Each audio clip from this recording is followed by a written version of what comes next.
Salut tout le monde, comment ça va? Alors, on est jeudi le 9, oui, on est rendu le 9 d'avril. Et aujourd'hui, ma petite capsule contes et légendes pandémiques, je vais la dédier aux gens des îles de la Madeleine. Et oui, parce que par de mon travail de guide, l'an passé, j'ai foulé le sol des îles de la Madeleine pour la première fois de ma vie comme guide. Puis j'amenais des groupes de touristes aux îles. Et je travaillais en équipe là-bas avec un homme incroyable qui s'appelle Léon Poirier, qui est le guide local là-bas qui nous prend en charge. Puis j'ai fait 2 tournées. Puis je suis vraiment tombé en amour avec les îles. En amour avec les îles, en amour avec l'ambiance, en amour avec... sous le charme de tout ce morceau de terre-là qui est en plein milieu du golfe Saint-Laurent. Puis sous le charme des gens aussi qui y habitent parce que c'est vraiment des gens incroyables. Donc aujourd'hui, et là je suis supposé y retourner cet été. J'avais déjà eu mon contrat au mois de fin juillet, mais là on est encore dans le néant au niveau du tourisme. Qu'est-ce qui va arriver? La plupart de mes tours à New York, Boston, Washington ont été annulés pour avril, mai et début juin. Mais pour mes tours de cet été, on ne sait pas encore ce qui arrive. Donc, je croise encore les doigts, comme ça, pour que je retourne aux îles de la Madeleine. Si j'y vais pas comme guide, je pense que je m'arrange pour y aller par moi-même, parce que je veux y aller. Alors aujourd'hui, je raconte... Vous me tassez un peu. Ouais, ok. Aujourd'hui, j'ai même mis mon petit veston pour le monde des îles, pas les faire, ça. Aujourd'hui, je raconte une légende qui vient des îles de la Madeleine, qui est le fantôme du Buttereau. Ah. Donc, ça va comme suit. Là, gens des îles, je suis pas de là. L'histoire, je l'ai appris il fait pas longtemps. Mais c'est une belle histoire. Puis il y a une belle morale à la fin, vous allez voir. Dans le fond, c'était un petit gars, un jeune homme, dénommé Lapierre, de son nom de famille, parce qu'il y a des Lapierre aux îles de la Madeleine. Hein. Lui, un jeune homme qui aimait beaucoup aller se promener sur le bord des côtes, puis observer les bateaux de pêcheurs, puis même il allait aider les pêcheurs des fois à ramener leur prise, puis à revenir sur le bord, tout ça. Mais ça se passe il y a très très longtemps. Puis ça, vous savez peut-être pas ça, le monde, mais des pirates, il y en avait même aux îles de la Madeleine. Partout dans le golfe du Saint-Laurent, il y a des pirates qui passaient par là dans ce temps-là. Puis les pirates, qu'est-ce que ça fait? Ben, ça enterre des trésors. Et il y a plein d'histoires, supposément, qu'aux îles de la Madeleine, il y aurait des trésors de cachés. Puis, ben, c'est comme ça. Le jeune, le petit Lapierre, lui, il voit un bateau arriver, mais, oh, pas un bateau de pêcheurs de homards puis de harengs, ça. Bizarre, il ne connaît pas ceux-là. Fait que, il s'est caché comme il faut. Et là, il a vu une petite chaloupe se mettre à l'eau. Puis, il y avait 3 gars avec un coffre qui sont débarqués sur les îles. Alors, lui, caché, il ne veut pas se faire pogner. Il les observe comme il faut, puis là, il voit les 3 gars se mettre monter sur un buttereau, une espèce de butte là, de terre, comme il y en a aux îles. Et là, ils se mettent à creuser, à pioche, puis à pelle, puis ils se mettent à faire un méchant bon trou pour mettre le fameux coffre dans le trou. Fait que lui, le jeune, il est caché, il ne veut pas se faire voir, il a ben trop peur, tu comprends-tu? Il est vaillant, mais oh, minute, tu sais. Alors là, il voit les gars mettre le trésor, le coffre, dans le fond du trou. Là, il y en a un des 3 qui sort un couteau, puis fou! Ben, on va dire, il tranche la tête d'un des 3. Il en reste 2. Parce que lui qui s'est fait trancher la tête a roulé, puis a tombé dans l'océan, ça. Alors là, paf, ils ont pris le corps du gars, pas de tête, puis ils l'ont mis dans le trou avec le coffre. Puis ils ont renterré ça. Hey, le petit Lapierre, bien caché, il est shake, il a bien peur, puis il veut pas se faire voir de ça. Il écoute quand même, il est caché, mais il entend ce qui se passe. Fait que les gars, ben ça, il a appris que c'était un truc de pirate, c'est que tu prends un des pirates, puis tu lui coupes la tête. Ben, des fois, il coupait même pas la tête, mais tu le tues, puis tu le mets dans le trou de le trésor. Puis ça, supposément que ça protège le trésor.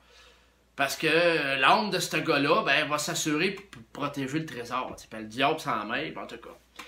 Fait que là, ils ont coupé la tête, puis ils l'ont mis dans le trou, puis ils ont enterré ça, puis ils ont bien caché ça comme il faut. Et ils ont mis une grosse pierre en plein là où ils avaient caché tout ça.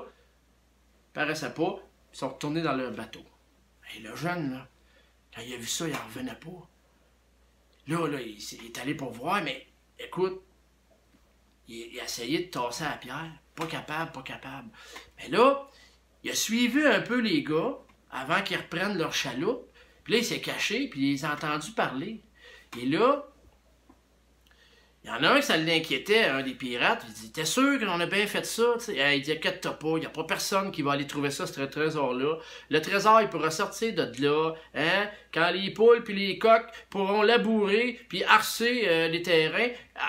En attendant, il n'y a pas personne qui va toucher à ça, je te garantis. Puis ils sont partis. Là, ça, c'est resté dans la tête du petit, ça.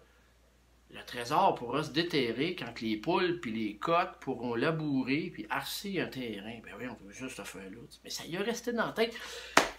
Écoute, il a décidé de ne pas parler de ça à personne, comprends-tu?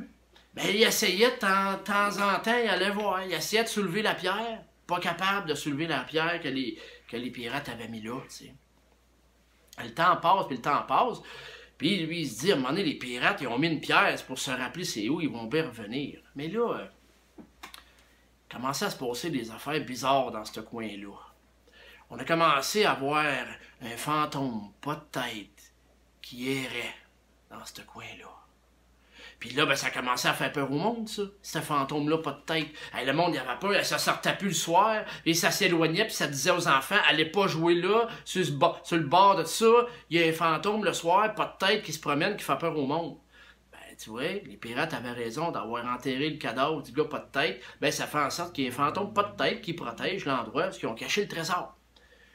Ben, le petit Lapierre, ça le fatiguait, mais il en parlait pas à personne, mais le monde avait bien peur du fantôme qu'on voyait, ça a l'air, se promener sur le bord des fois, un cadavre qui se promenait, un fantôme, pas de tête. Ben, ça faisait peur au monde, ça.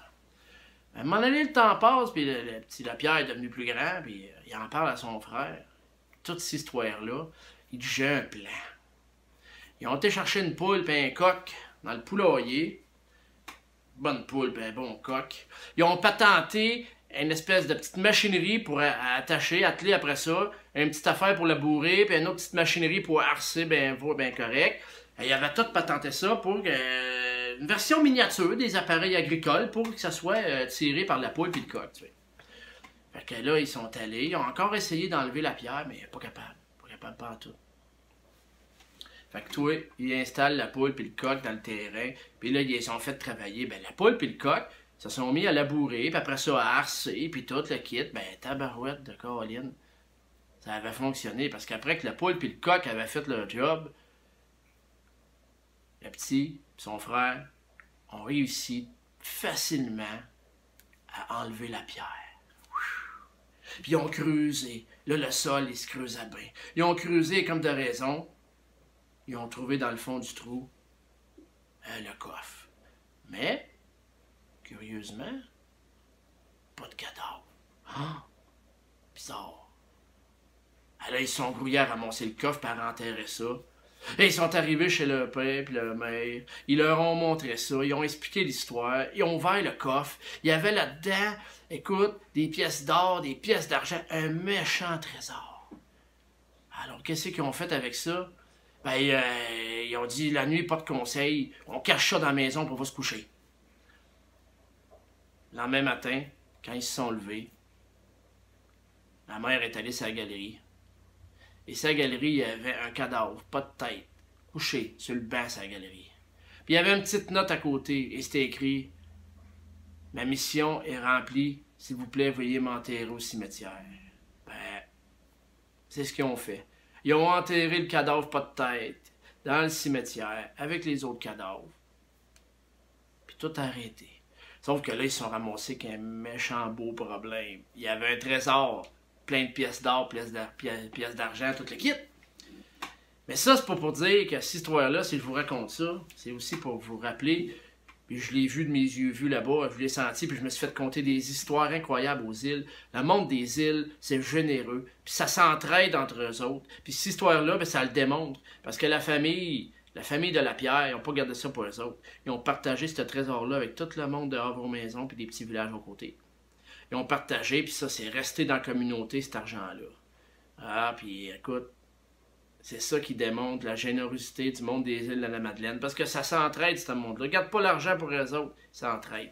En tout cas, c'était ma version du fantôme pas de tête du Bitreau des îles de la Madeleine. J'espère que ça vous a plu. Moi, j'ai eu du plaisir à le raconter. Je l'ai appris un matin. Merci, Internet, encore une fois.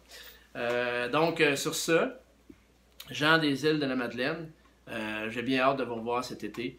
Fait que, salutations à tous les gens qui me connaissent là-bas, puis les gens que j'ai rencontrés. Puis, j'ai bien hâte d'aller prendre une petite bière de l'abri de la tempête avec vous autres. Ça, c'est la microbrasserie aux îles de la Madeleine. Ils font de la bonne bière. Oh que oui. Disons qu'à l'épicerie, pas loin de l'hôtel où j'étais, l'ai acheté souvent. Anyway, fait que je vous souhaite une bonne soirée. Bye tout le monde.